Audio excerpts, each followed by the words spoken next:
to introduce our panel, Rabbi Charley Baginsky is the co-lead of the new Progressive Judaism movement in the UK and Ireland. Along with Rabbi Josh Levy, she led the historic merger between liberal Judaism and the movement for Reform Judaism to create this new movement representing around 30% of synagogue-affiliated Jews in this country. She studied theology, first at Cambridge and then King's College London, and then spent several years working and studying in Israel. She served as a congregational rabbi at Kingston Liberal Synagogue for more than 10 years. Her passions are inclusion, outreach, and interfaith work. And for those listening later on the podcast, she has pink hair. Dr. Jonathan Boyd is the Executive Director of the Institute for Jewish Policy Research and an Honorary Research Fellow at University College London.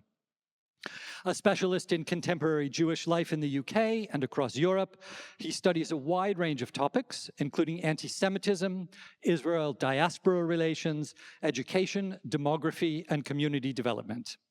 He has been involved in Jewish social research since the 1990s and has conducted studies for the European Commission, the European Agency for Fundamental Rights, the National Library of Israel, the Board of Deputies of British Jews, and the UK Jewish Leadership Council.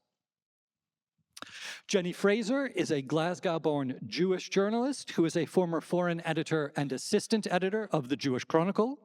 She has worked in Israel, South Africa, and chased Jewish stories in many parts of the world, including recently breaking her ankle in Hostages Square in Israel. You're welcome. She now freelances for whoever will pay her. Phil Rosenberg made history a year ago when, age 38, he became the youngest person ever elected president of the Board of Deputies. And that is a history which stretches back 264 years. He served as an elected Labour councillor in the London Borough of Camden and has long been active in public service, interfaith relations, and community leadership.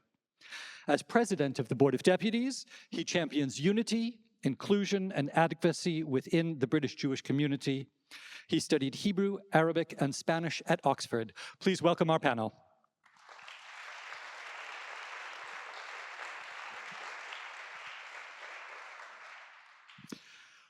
Charley Baginsky. The merger of liberal and Reform Judaism is apparently the first time two Jewish movements have ever merged. What practical difference is that going to make to Jewish life in this country? Why does it matter? Thank you.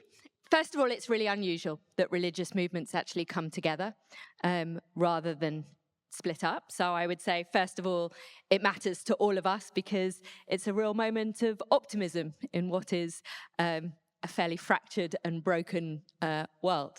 So first of all, I think it really matters because coming together and being able to collaborate differently really matters to us. In terms of the Jewish community and representation, one of the things that really upsets me is my son is in year 11, he's doing his GCSEs. When he started in year 10, he came home with his RE textbook. And when we were flicking through, he's one of few Jewish kids in his school, and when we were flicking through the pages of that RE textbook, there are no Jews on those pages who look like him. Progressive Judaism was a footnote at the bottom of those pages. Too often, even within our Jewish religious institutions, Progressive Judaism somehow, liberal and reform, ends up on the bottom, as though we are not really a representative of what it means to be religious in the world.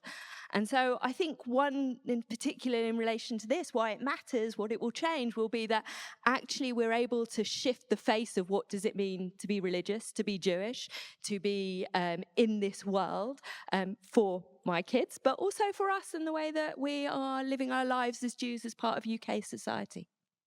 Thank you. Jonathan Boyd, you did extensive survey research of British Jews to release for the first anniversary of the October 7th attacks by Hamas on Israel. What are British Jewish feelings about the war in Gaza, about Israel's leaders, and about the state of Israeli democracy? Sit back. 45 minutes. Right, so... well, first of all, I think I would differentiate between Jews' sort of fundamental level of support for Israel and their particular views on the current government and how it's prosecuting the war at the moment. So British Jews are actually pretty critical of the current government. The approval ratings for Netanyahu, the most recent data we have, are at about 12%. There's been a decline in the proportion who think Israel's democracy is robust, from about 80% 15 or so years ago to about 50% now. There are actually sort of quite high proportions of people who are saying that Israel has not done enough to release the hostages. That's about 60%. Are saying that. About 50% were saying a year ago that Israel had not done enough to provide humanitarian aid. I don't know what the latest figure is on that, but I would say it's probably likely a little bit higher. So we're certainly seeing reasonably high degrees of criticism. There are very important distinctions to make denominationally. So those Jews who are sort of modern Orthodox to strictly Orthodox tend to be more right-leaning, more hawkish on Israel. People who are more secular, progressive, tend to be more dovish, more left-leaning. And there's a very clear divide along those lines. But I think the other important thing to note is that the sort of the fundamental level of support for Israel, so people's feelings of emotional attachment, the place of Israel in people's Jewish identity, we actually saw increases in those measures post-October the 7th. So we're seeing a kind of a combination of criticism, whilst at the same time a kind of a greater sense of connection, attachment, and I think importance of Israel in people's Jewishness. Great, thank you. And I think you'll find a partial summary of Jonathan and JPR's work on your tables. Jenni Frazer, you have spent a career writing about Jews for Jews. Does the wider media world cover British Jewry well? What does the wider media not get about Jews? And are there things that the wider British media gets about Jews better than Jews themselves understand? Okay, well, I mean, it's no secret. We say it in our community, Jews are news. And I think most of us, most of our community would like very much to be below the radar. We're not thrilled with the level of attention and coverage that has become the norm in recent years. I think not every religion has the privilege of having specialist news coverage like we do, and considering we're a relatively small community in terms of our percentage of the UK, we have dedicated Jewish media which examines every possible aspect of being Jewish that you can think of, and then some. Recently, though, there has been, and particularly obviously with the war, there has been a great deal more attention paid to what's happening within the Jewish community by the national media. I was mentioning to various people before that I did one of these panels 7 or 8 years ago at a time when many of the nationals were actually getting rid of their religion correspondence. That's no longer the case. Religion, as you can see from this kind of turnout, is a very hot number. And the nationals, I think, are curious about what goes on in the Jewish community.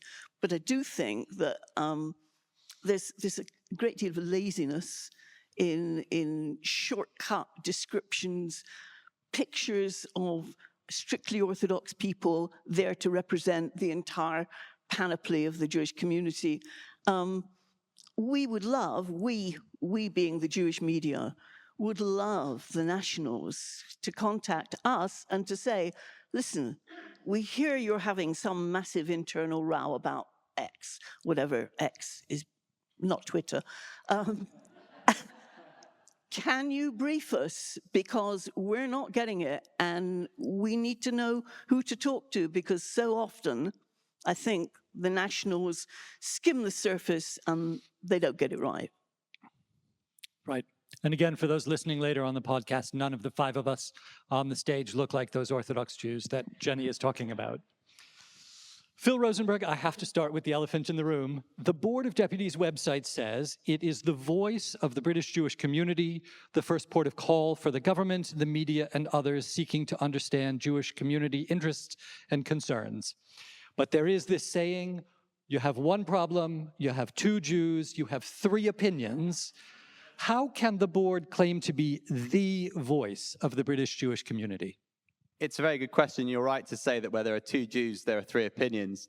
And you can imagine that for an organization with 200 member organizations and over 300 deputies representing them, that's quite a lot of opinions indeed. And the way we work is democratically. So the way that our leadership is elected is democratically. I stood in an election a year ago against 3 other very good candidates. We had 10 hustings, which is more than both the Prime Minister and the Mayor of London combined, I must say, in every part of the country, in every denomination and so on. We're very put to our paces, and we meet every 6 weeks as a sort of Jewish parliament where those deputies will hold us to account on the things that we've done, the things that we've not done, and we have a really good regular interaction. And it's not just those deputies. I speak regularly to Rabbi Charley and the leadership across religious movements in our community. We pay a lot of attention to JPR's research. We obviously follow what's happening in Jewish media. And one of the great pleasures of my role is I get out and about to our communities, speaking to the most conservative Orthodox communities, the most liberal progressive communities,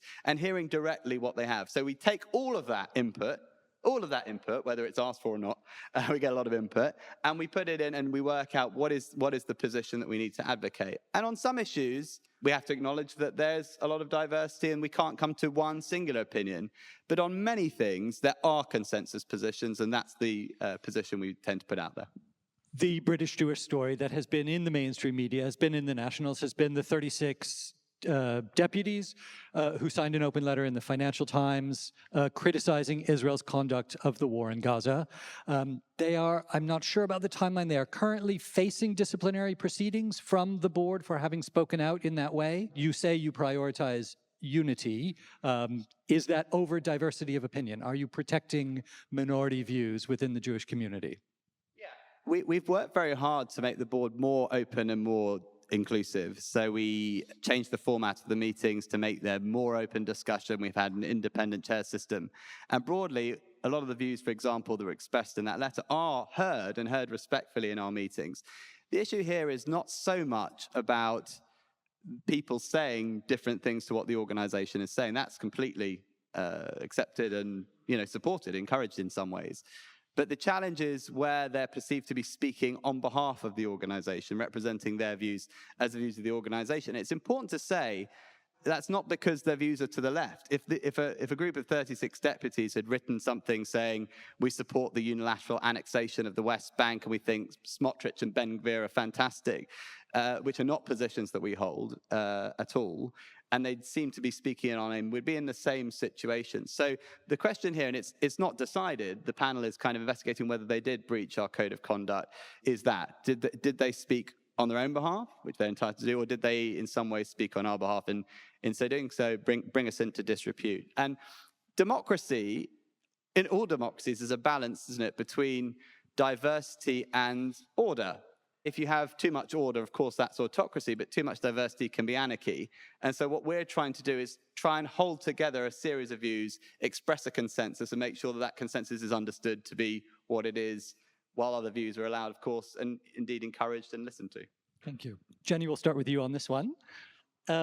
When Prime Minister Keir Starmer joined the leaders of France and Canada last month to call on Israel to stop military operations in Gaza and allow humanitarian aid in, the Jewish Chronicle, the JC, called the statement a gift to Hamas, saying the jihadists can't believe their luck. You're not at the JC anymore, and you are not here representing the JC. You do not speak for them. But having been inside newsrooms, can you give us any insight into how a Jewish newspaper would have come to the decision to take that editorial line? Does the JC and do Jewish media, as I think someone mentioned about other media, do they see themselves as a defender of Israel? You don't want much, do you? Jenni took some persuading to be on this panel. Yeah.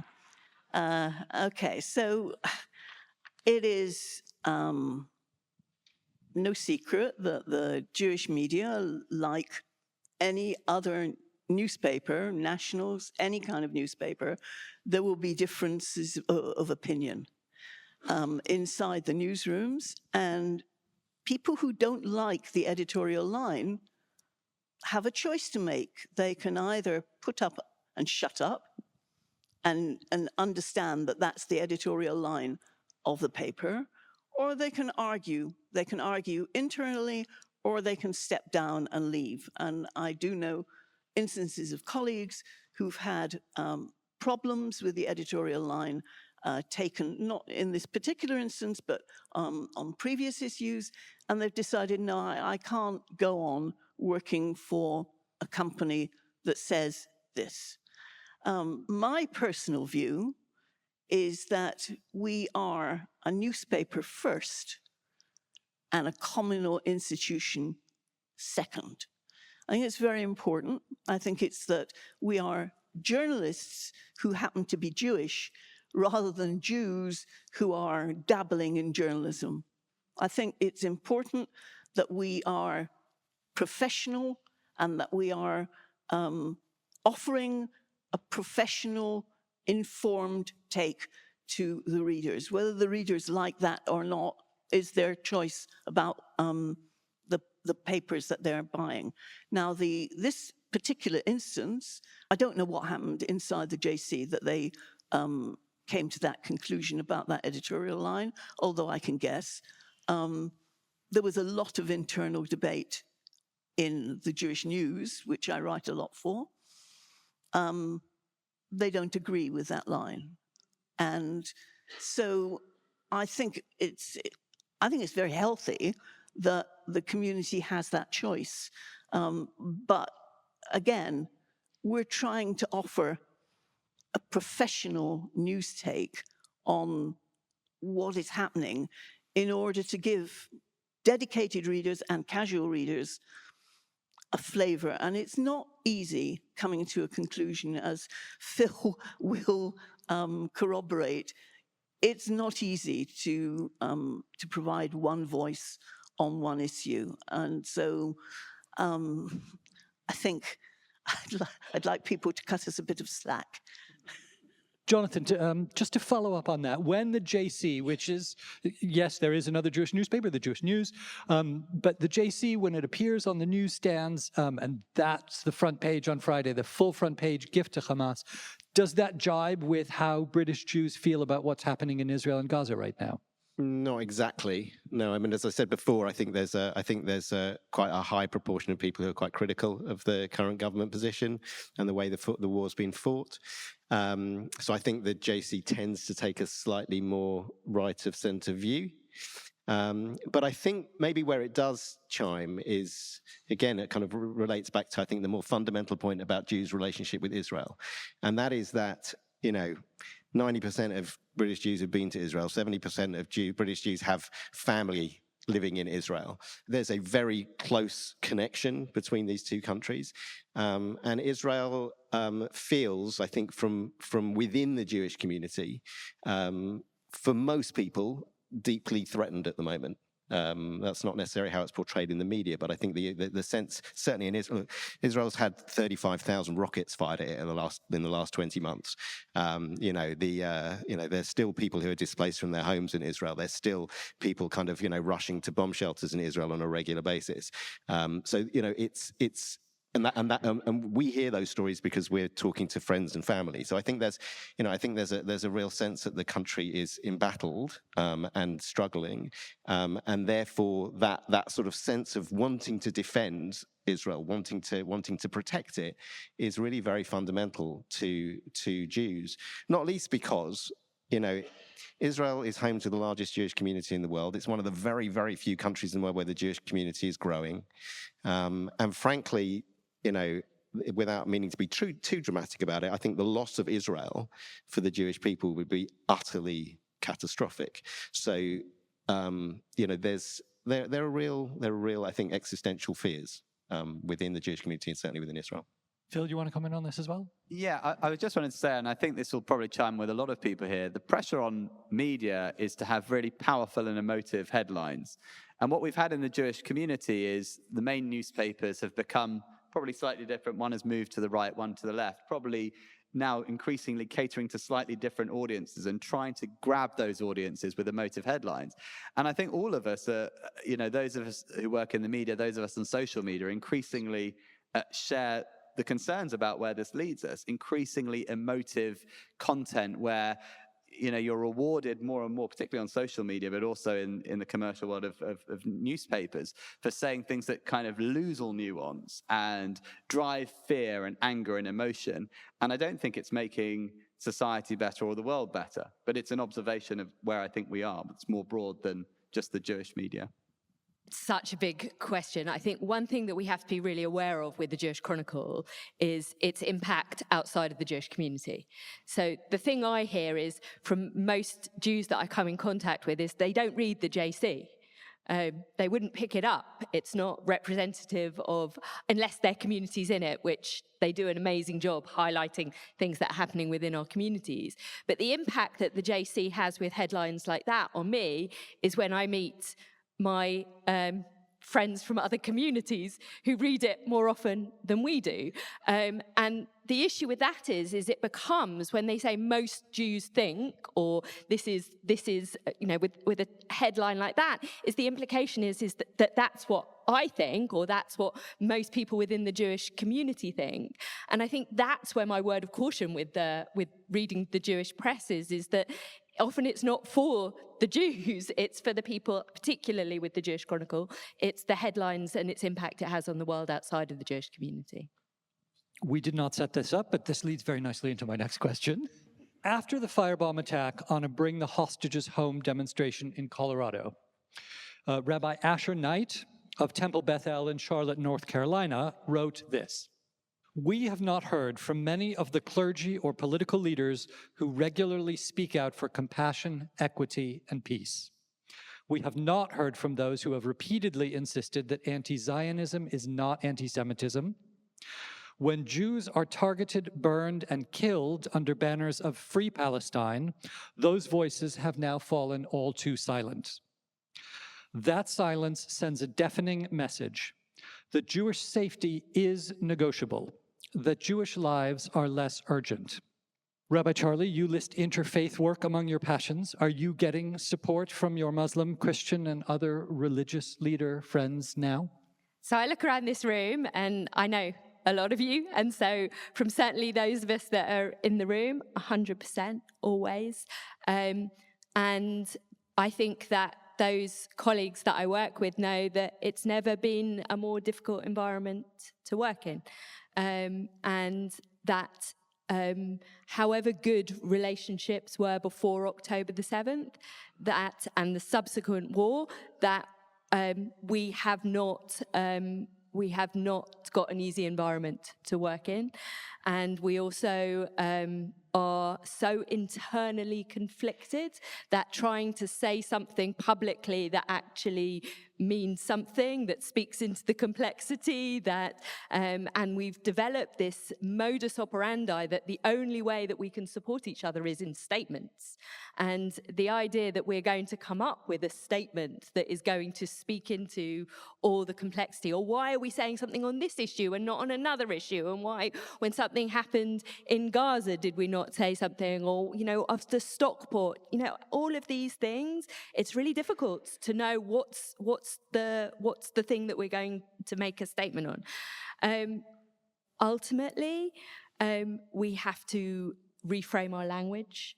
We have to stop looking for definitive statements. We have to start thinking about how do we work with media to talk in complexity, that actually binary positions or striking headlines are not what's happening under the surface. How do we talk about what does it mean, for example, what does it really mean between being anti the Israeli government and anti-Zionism? What does it mean to be anti-Semitic when we're talking about the frameworks around Israel? When we talk about racism and anti-Semitism, what is it that we are talking about? All of these things have kind of got lost in trying to come up with definitive statements. And so I guess my urge would not be into saying I'm not receiving, but to step in and find out about how we work on those relationships in order to get to the point where we're not seeing attacks that are coming on anybody. Phil Rosenberg, interfaith work is part of your work at the Board of Deputies. Are you getting support from other communities that you would expect to get? I think we'd like more, if I'm honest. I'll just give you an example specifically in relation to the incidents that you mentioned. I think from faith communities, I received one message of condolence on those attacks, and the following week, and it was quite unusual. It was from a particular religious movement, denomination that I don't hear from that often. And the following week, they sent a message out, very fierce criticism of Israel, and it was hard to say that they hadn't felt the need to send one knowing that the second one was going to come. That may be an unfair statement, but certainly was heavily referenced in the second statement, and it was the only one that we received. So, we, as soon as we saw the atrocities and the attacks on Muslim communities in Southport, spoke out very strongly, as I know leadership across the Jewish community did. I don't think we always feel that we get the same back, if I'm honest. We do sometimes privately, but it's the exception rather than the rule, and I'd like to see that change. And just generally, the point I would make to people is this. I think, supporting the Palestinian cause and Palestinian human rights should not stop people being against anti-Semitism. And I say to my own community, sometimes people seem to be confused that support for Israel shouldn't mean hostility to Muslims. And I think we've got to be very, very, very clear about this to our own communities, that people are going to be attached to particular elements of this. I'd like us to, at some point, move from the flags and the anthems to compassion for people, wanting violence against all people to stop, and to promoting human flourishing. But in the meantime, let's, for heaven's sake, say that racism against anyone is unacceptable, and that we're going to stand against it as religious leaders. And I'd like to see that across the board. Rabbi Ephraim Mervis, who is the chief rabbi of the United Synagogue, representing approximately 25% of affiliated Jews, according to the sheets on your tables from the Institute for Jewish Policy Research, was in Jerusalem in May. The day after Jerusalem Day, he said, "If you are anti-Zionist, you are also anti-Jewish. But more than that, you're anti-Judaism." Is that correct? No. I mean, in a word, I think statements like that are unbelievably unhelpful. I think that Rabbi Mervis has done incredible things in building relationships and has led on interfaith, but I think statements like that are unbelievably unhelpful. I'm a Zionist. Right? It's without question. What my Zionism means very rarely gets asked about, because of statements like that, which take Zionism into being a very into one part of the community, and I think that there are, without question, numerous times that I get into conversations with people and we verge on. In fact, one event run by the religious media where it verges into anti-Semitism, and I think we have to call that out. But it doesn't mean that criticism of Israel is always. I think Jonathan was going to jump in, and then Phil. Well, empirically, yes, please. We've done studies of anti-Semitism and anti-Israelism, and very deliberately kind of separated out our analysis of sort of anti-Jewish ideas and anti-Israel ideas, and they correlate. Broadly speaking, and in essence, what we find is that it's entirely possible to be anti-Jewish without being anti-Israel. It's entirely possible to be anti-Israel without being anti-Jewish, but it's also equally possible, in fact, more possible, for the two to correlate together.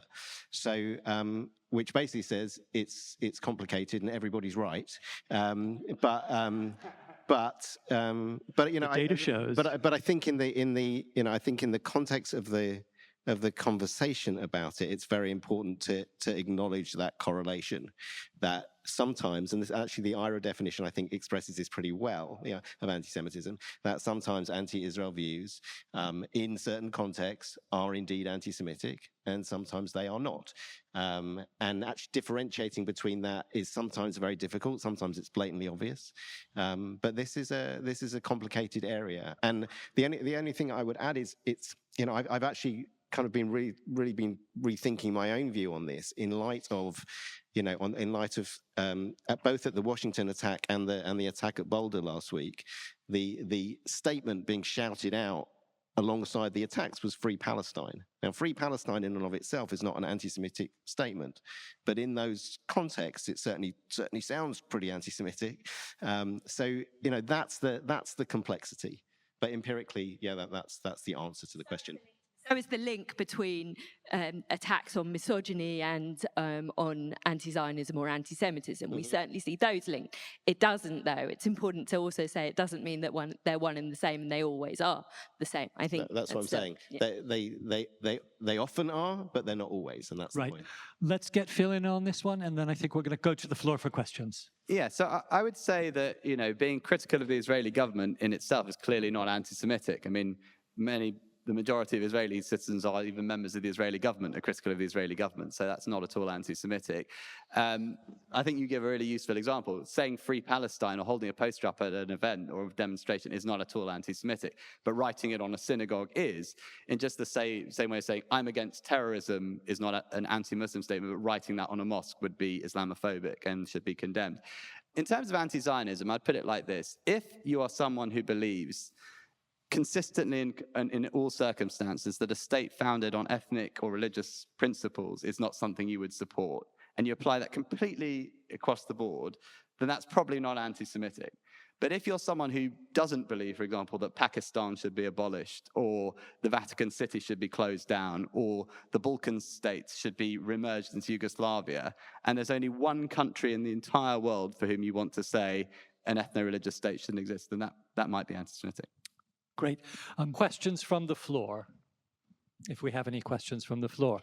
Yes, the gentleman in grey at the top table here. I come from Malta. Malta has the population of more or less 313 Jewish people here in Britain. I express my opinion, but for the fruit of many Maltese. When we watch the British BBC, we find it very biased, and it does not tell the whole story. And it's unfortunate, because I always believed the BBC is a very balanced station. I can see that each one of you has have your own groups, but you are also Jewish and you are British. What is your contribution, your impact with regard to not opinions, but values? Human life is a value. People should not be treated this way. What is your opinion, and what is your impact with regard to what you do? So as I understand the question, what is your the impact of your values? What are Jewish values, Phil? Well, there are a lot, but at its fundament, we believe that people are made in the image of God, and every person is made in the image of God. And so human life is incredibly precious. It says in Jewish texts, as it says in the Quran, that someone who takes one life as if they've taken the entire world, and someone who saves a life as if they've saved the entire world. The great rabbis of the past were challenged to express all of Judaism on one leg. And it was Rabbi Hillel who said, do what you do to your fellow man, and that is Judaism in its essence. And we need to. That's the golden rule that's present in all our faiths, and that's what we need to apply to each other. Thank you. There's one way in the back. Gentleman in a dark jacket with his hand raised. Thank you. If I go into a newsagent and I pick up a newspaper or a magazine, I can easily work out who owns that, and therefore who might have influence on the content. Almost the sole exception is the Jewish Chronicle, the ownership of which is a mystery. So I'd like to ask the panelists, perhaps for a one-word answer. Do you know who owns the Jewish Chronicle? And then perhaps you could follow that up by saying, does it matter whether we know or don't know? Jenni? Right. No, I do not know. And I also know that there are senior members of staff on the Jewish Chronicle who also do not know. So yes, it's perhaps in some people's minds, notably Alan Rusbridger, who is obsessed with it, it's an issue. I think the deeper part of the question is, does it matter? The question is whether or not you pick up a newspaper and you are seeking to have your own opinions reflected, mirrored in that newspaper, or if you're looking to find out what the other side is saying and to see, can you learn something from what they're saying about something that you're interested in? I think it's a shame that we don't know who presently owns the JC, but it's been through many, many iterations. It's the oldest Jewish newspaper in the world. It was begun in 1841. It's been through a number of changes of ownership, and I dare say that will continue. We've got time for one more question from the floor. Thanks. Hi, Rizwan Hamid from Centre for Media Monitoring. I just would like to follow up on what Rachel, Charlie, and Phil, you said, being pro-Palestine, not necessarily being anti-Semitic. And I just wondered what you thought of not just the Jewish Chronicles, but mainstream media's reporting of the pro-Palestine protests, many of whom framed them as being not only pro-Hamas, anti-British values, but also anti-Semitic. And the kind of, I suppose, the narrative there that Jewish people felt very threatened by these protests, when in fact, that central London route and the majority of the people that were there were not really vying for Jewish people at all. But I just wondered what you thought about the media's kind of narrative around that, and where did that come from? Is that a genuine fear amongst I don't want to cut you off, but I'm being cut off myself. So yes, the media framing of the pro-Palestinian demonstrations. Very, very quick anecdote, which maybe will answer, is I was very early on, was on a peace rally outside Downing Street, and was going to a event at Parliament for Diwali, actually, and couldn't get into Parliament because of one of the pro-Palestinian. I mean, I don't like the pro-anti as though, but anyway, on such demonstration. And it was because it was very early on. It was one of the first few I'd been anywhere near, and there was lots of smoke, and there was lots of people shouting from the river to the sea. Now, for me, I've got family who lives in Israel. That felt very personal. It felt very, and I understood that most people shouting it didn't. That what they said wasn't that intention, but the impact on me felt like that. And I felt for the first time in London since I was sort of 16 and getting the night bus home, I felt afraid.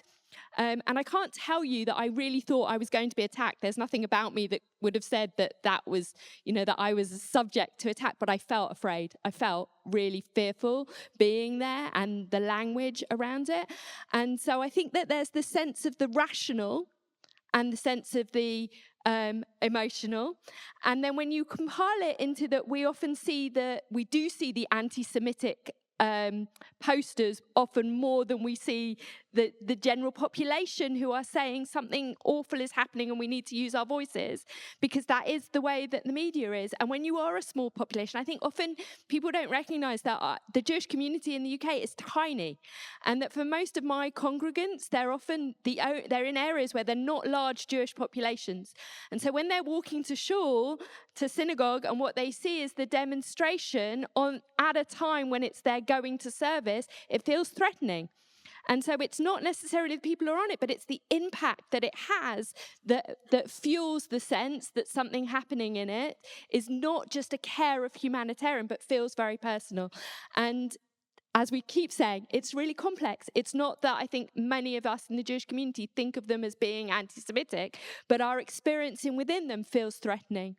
I would just add to that, and I agree with everything you said, Rabbi Charley. I would just add to that I think, again, this comes to a lack of nuance. I'm sure most people who come to those demonstrations have absolutely just humanitarian values at their heart, which I think many of us would completely agree with.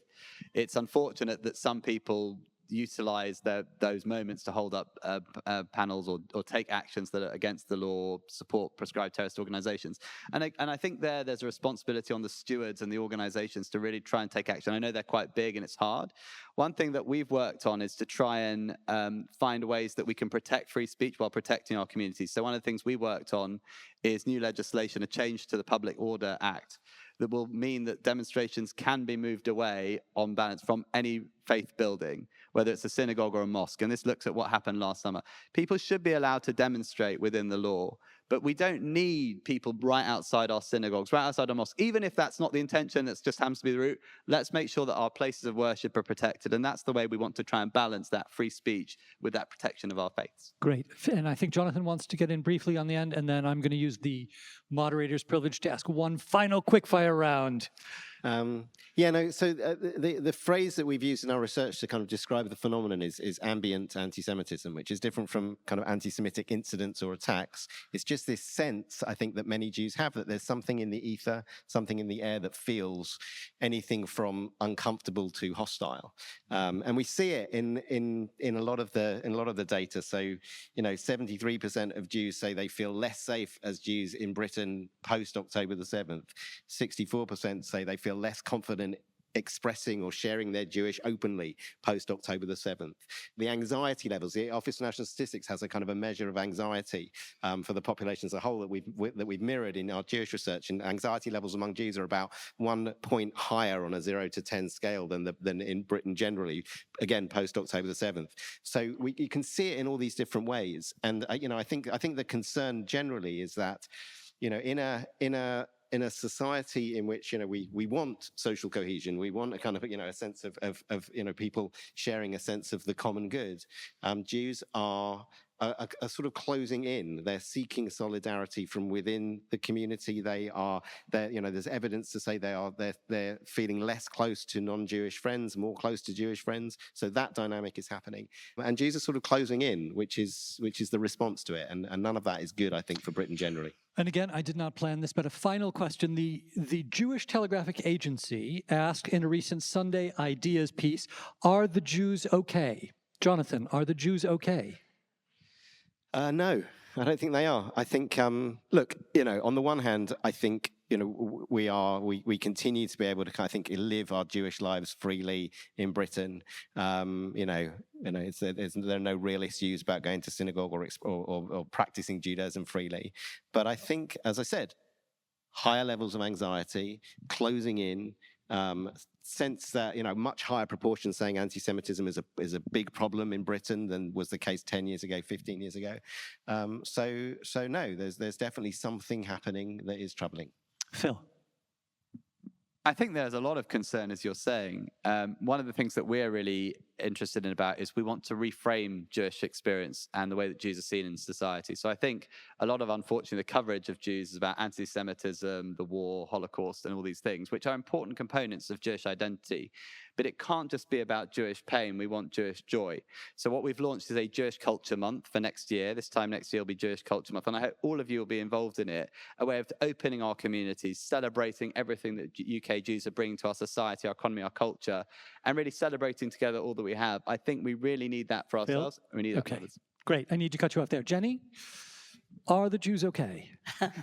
Just very quickly, I'm sorry to say that I do think that anti-Semitism has become almost more respectable in British society today, particularly on social media. There are things which people are saying that I actually cannot believe that they would have said 5 years ago, 10 years ago.